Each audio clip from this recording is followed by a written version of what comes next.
আসসালামু আলাইকুম, কেমন আছেন সবাই? বেগুন ভাজা যারা পছন্দ করেন আজকের রেসিপি তাদের জন্য। আর যারা পছন্দ করেন না তারাও কিন্তু একবার হলেও এভাবে ট্রাই করে দেখতে পারেন। অবশ্যই ভালো লাগবে, আমি কথা দিচ্ছি। এভাবে একবার হলেও বাসায় বেগুন ভাজা ট্রাই করে দেখতে পারেন। আপনার প্রশংসায় সবাই পঞ্চমুখ হয়ে যাবে।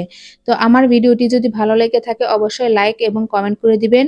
আর আমার চ্যানেলে নতুন হলে অবশ্যই সাবস্ক্রাইব করে দিবেন। আর পেজ থেকে দেখে থাকলে ফলো দিয়ে আমার পাশে থাকবেন। চলুন তাহলে মূল রেসিপিতে চলে যাই। এখানে আমি মাঝারি সাইজের একটা বেগুন নিয়েছি। এখন বেগুনটাকে গোল গোল করে ভাজার জন্য কেটে নেব। কেটে নেওয়া হয়ে গেলে এখন আমি এখানে এক পিস বেগুন নেব। আর এই ধরনের একটি স্টিলের গ্লাস দিয়ে চারপাশ থেকে সমান করে কেটে নেব। আমি এই কাজটা কিভাবে করতেছি আরেকটা করে দেখিয়ে দিচ্ছি। আপনারা আপনাদের সুবিধা মতো গ্লাস দিয়ে এভাবে কেটে নিতে পারেন, অথবা ছুরির সাহায্যেও কিন্তু করে নিতে পারেন। আমার বেগুনগুলো কাটা হয়ে গেলে তারপরে মাঝখানের যে অংশটা থাকবে এটাকে আমি ছুরির সাহায্যে ভালোভাবে টুকরো টুকরো করে কেটে নেব। কেটে নেওয়া হয়ে গেলে বেগুনের এই টুকরোগুলোকে আমি বাটির মধ্যে ভিজিয়ে রাখবো লবণ পানি দিয়ে, যাতে ভেতরে কালো যে পানি থাকে এগুলো বের হয়ে আসে। তারপরে আমি বাটির মধ্যে 2টা ডিম নিয়ে নিয়েছি। ডিমটাকে আমি একটু চামচের সাহায্যে ভালোভাবে ফেটিয়ে নিব। ডিম ফেটানো হয়ে গেলে বেগুনগুলোকে আমি ভালোভাবে ধুয়ে পরিষ্কার করে নিয়ে এসেছি। এখন বেগুন দিয়ে দিব, আর সাথে দিয়ে দেব 1 চামচ পরিমাণ আদা রসুন বাটা। আর তার সাথে দিয়ে নেব টমেটো কুচি, পেঁয়াজ কুচি, কাঁচামরিচ কুচি। এখন আমি দিয়ে নেব পরিমাণ মতো লবণ, হাফ চামচ মরিচের গুঁড়া, হাফ চামচ হলুদের গুঁড়া, হাফ চামচ ধনিয়ার গুঁড়া। সবকিছু দেওয়া হলে এখন আমি চামচের সাহায্যে ভালোভাবে নেড়েচেড়ে মিশিয়ে নেব। সবকিছু আমার ভালোভাবে মেশানো হয়ে গেলে এখানে আমি 2 চামচ পরিমাণ কর্নফ্লাওয়ার দিয়ে দেব।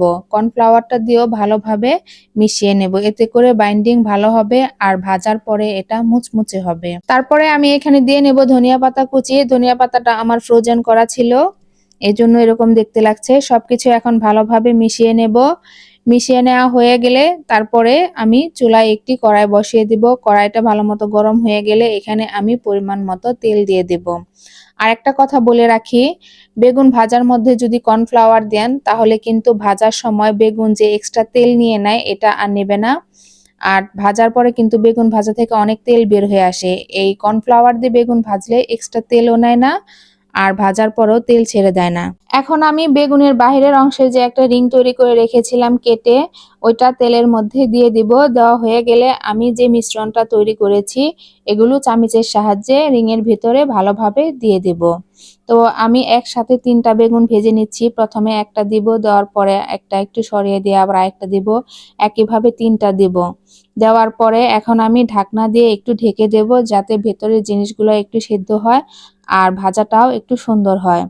তো 1 মিনিট পর্যন্ত আমি ঢেকে রেখে তারপরে ঢাকনা খুলে উল্টে দেব। যেহেতু বেগুন ভাজা এটা এত ঢাকার দরকার নেই, এটা কিন্তু অল্প আঁচেই সেদ্ধ হয়ে যায়।